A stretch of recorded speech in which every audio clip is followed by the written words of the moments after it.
Hey guys, Dragonheir Legends, welcome to the video. Send us some love, some positive vibes your way, especially if you need them out there. Today, we have some summoning action for you guys today.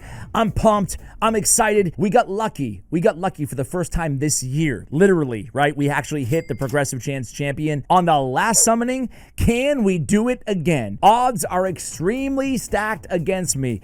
But of course, I'm going for the summon rush here. Man, some juicy rewards too. You get the twisted horns, especially the legendary there. It would only take you about, what, $1 billion to get there? Shut up and take my money. I don't know. Hopefully we'll get there with 100 or so voids in today's video. Last time I did a shard opening video, I mentioned that I was starting The Way of Kings by Brandon Sanderson, and I have to say, guys, I'm already almost done. I have like, I don't know, 100 pages left. That's like 5% of the book. I love it. I'm gonna go ahead and binge the entire series. It's actively still being written, so I think he's on book 5 or 6. But I want to thank you guys for all the fantasy series recommendations as well. I'm gonna make a top 10 books of all time, like my top 10 books of all time. Probably nobody will watch it, but it will be a fun kind of change of pace maybe on the weekends. Anyway, today we do have a charity request from you guys. Go ahead and let me know a charity that means a lot to you. And let me fix my green screen. So yeah, let me know a charity that means a lot to you in the comments below, guys. Today we have Special Energy 5199. I like the name. Always love the shard opening videos. Love the rated content. I've been getting back into the game and rewatching your content. Next opening video, could you consider doing donating, to the Families for Hope? My son has a rare brain defect called holoproscopy. So sorry for butchering that. It comes with many development challenges, and he turns 7 in January. I have a 7-year-old son as well. Oh man, my heart goes out to you and the kiddo. Let's go ahead and do $100 per legendary too. If you guys can find it in your heart to make a donation to that charity, Families for Hope, it will be in the pinned comment in the description of this video. Let's go ahead and without further ado, go with, man, I've said this before, I'm going to say it again on my raid news video. I talked about Naimi, Spear of Nyresa. I forgot the correct pronunciation of her first name, but we're going to call her Naimi for now. So Cruisen was on, rating the top 15 legendaries, one of the top arena players in the entire game, and I was shocked that he had her number 2 in the game. I'll link that video in case you guys missed it. Very interesting end game insight into the best legendaries right now in PvP. Anyway, all because of her passive primarily, right? So we're going to be going for her, man. Damn. I would love a champion like this on my account. Put her in protection set and have the protected block damage at the start of every turn. Hell yeah. But first, the wait is over. Dragonheir is coming back to the United States on July 17th. Whether you're a brand new player, a returning player like yours truly from the US, or just a veteran, now is going to be the perfect time to jump back into Dragonheir. And let me tell you, the reason this is going live, this, by the way, sponsored segment of today's video, is because for the first time ever, we have a really cool website that you can use right now that has 2 huge features that I'm going to tell you about. Number 1 is the account appraisal feature. That's right, you upload screenshots of your raid account, your Watcher of Realms account, your King Arthur Legends Rise account, or your old Dragonheir account, and you'll get rewards based on your appraised value. So pro tip, make sure you use all 3 screenshots. I went with my player kind of avatar and my player power. I went with my player roster, my champion roster. Make sure you include any mythical. So my character rating is S. I'm going to go ahead and confirm, and I will take the 2,000 worm marrow. Make sure you also join a team. You can join a team of up to 5 players, and then you're going to get basically a little quest system, and as you guys progress in the game together all the way up to level 79, you're going to get perks as a team as well. Go ahead and start my own team, so go ahead and join me. We also have, and by the way, both these website links will be linked in the description below, you can actually rig your own summons and a bunch of rares. Just my luck. You know what? I don't like that. Let's go ahead and pull 10 more. No, 10 more. There it is. We got 2 legendaries. What are we going to do? We're going to lock it in. Once we lock this in, we're going to get a code to enter in-game once the game goes live, and these will be the guaranteed first 10 pulls that I have on my account. Guys, it's super important to note that it doesn't have to be just 10. You can get 100 of your first 250 summons locked in with this website. Make sure you take advantage. That's guaranteed 3 legendaries if you hit the 250 summons. Stay tuned for more Dragonheir content. Thank you, Dragonheir, for going ahead and sponsoring today's video. All the links to both of the websites will be in the description below. Make sure you take advantage of this opportunity to get all these bonus in-game perks and to rig your own summons. Anyway, Let's jump into it here, guys. Make myself a little bit smaller. Can we get lucky? Now, I dropped off. I stopped opening right after we pulled Arnorn. So, man, my mercy is nowhere near where I am right now. It's nowhere to be found.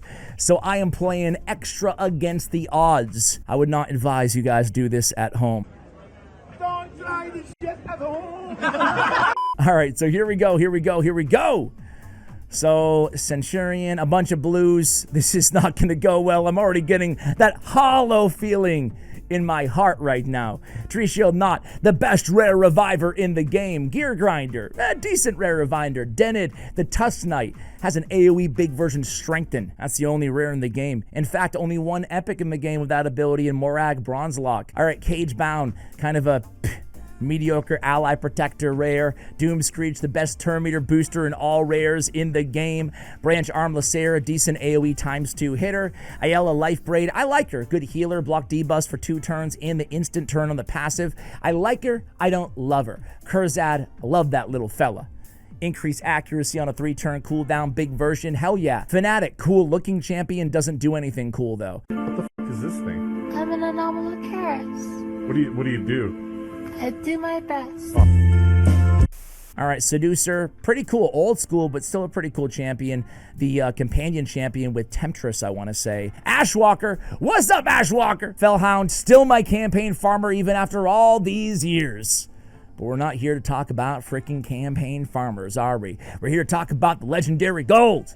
Dawn Caller Sabbatha, okay. Dawn Caller's pretty good, She's got that unique reset. Actually, 2 of the newest epics, void epics in the game. Not the newest, but maybe a couple cycles ago, right? Dirty Diana, Gloom Piercer with the ally attack with the ignore defense. Pretty cool. Umbral Enchantress, of course, the block buffs on the 3-turn cooldown for the 3-turn duration, but her claim to fame is the 2-turn provoke. I actually leaned pretty hard on Umbral Enchantress on a couple stages of Faction Wars Hard. I am almost done with Faction Wars Hard. I have Orcs 21. Very challenging. The worst faction in the game. And I think I have a couple more too, but that was the big one. Harrier! Okay, here it is! Oh my God! The stars aligned again, ladies and gentlemen. I can't believe it. I can't believe it. What are the odds? It's like less than 1%, especially to get back to back. This is insane, man. Wow. Even with all the negativity yours truly has been spewing lately, the raid gods are shining upon me. All right, guys.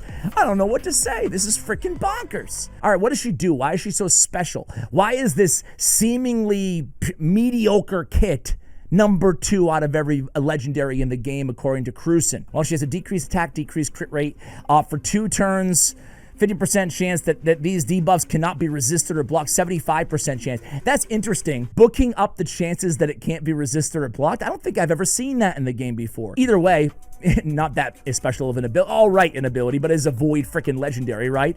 Crillian Guard attacks one enemy. If the target has 50% HP or less, this attack is always critical. Will ignore 50% of the target's defense. This is a good move against clan bosses.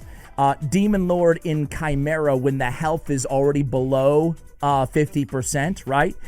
Plays a shield on all allies for 2 turns. Generally speaking, by the way, just kind of a random side tangent, if you can wait a little bit on your clan bosses, you can take advantage of all those extra masteries that do extra damage when the target is low on health. Anyway, plays a shield on all allies for 2 turns. Value of the shield is equal to the difference between the target's current HP and the target's max HP. So again, giving you extra incentive to target, lesser health, mobs.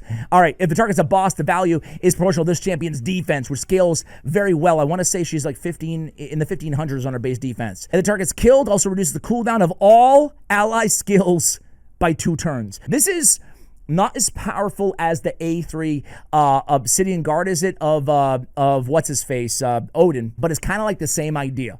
A random hard hitter just sprinkled into a kit of an otherwise support champion. An AoE heal proportional to this champion's defense. It's a big heal on a 3-turn cooldown with the ally protect and the block debuffs for 2 turns. But then the shield's mistress. I need a shield mistress. I have a shield mistress in my life. There she is. Plays a block damage on all allies for 1 turn at the start of the round. And each time this champion's HP drops below 50%, there's no cooldown there. She can drop below 50%. Next turn, she heals herself back up. Next turn, she drops below. She can drop below just vis-a-vis the ally protection. And she starts out with the block damage. She's all over the place in endgame arena. And the cool thing is, you can actually use this champion. This is rare to say in the game, right? You can use this champion even without all the awakens and empowerment because it's not predicated. Her kit is not predicated on speed or stats necessarily, right? I mean, to a certain extent, sure, but man, I can't believe I freaking got her. Well, screw it. I'll pull a few more. Why not? Right? I'm going to ride this luck streak. This is like the dude in Vegas who actually 1 in a million odds hits the jackpot, and then he goes back to the damn table. Why are you going back to the table, Ash? Definitely not a sharp. All right, 45 left. Guys, I don't know, man. I think I'm just going to... I hate to do it because I want the enjoyment. I want the watch time and the viewer retention, but I think I'm just going to call it again. I mean, there's no reason at all for me to continue pulling here. I have Krisk Nekret, and yeah, I mean, we just hit another legendary. I'm not going to push my luck. I'm actually going to be the smart guy for once in my life when it comes to shard opening videos. Well, there it is on the screen right now, guys. That's $100 again for Families for Hope. Man, I wish we could chill a little bit longer today. I feel bad, a short shard opening video, but hey, regardless, thank you for watching until the end of the video. I can't wait to go build this champion now. Let's actually see how we're doing real quick in the summoning tournament. The summon rush, Ash. The summon rush. Did we get the... Yeah, we did. We got the good stuff. Man, that wasn't... Yeah, it wasn't that bad, I guess. You know? We got everything... Oh, come on. Come on. Okay. All right. All right. I'm not going to do the voids, though. We got nothing here. We got nothing. Hopefully, this one sacred is enough to push me over to the 10K. All right. And we, of course, we get Faranox. Faranox, I will say this. This ability, Tender Mercies... 9.3, 9.1 multiplier, the biggest multiplier out of any epic in the game by far and away. All right, guys, we'll collect our soul stone, and we'll end it there. Thanks for watching. Much love. And as always, take care, guys.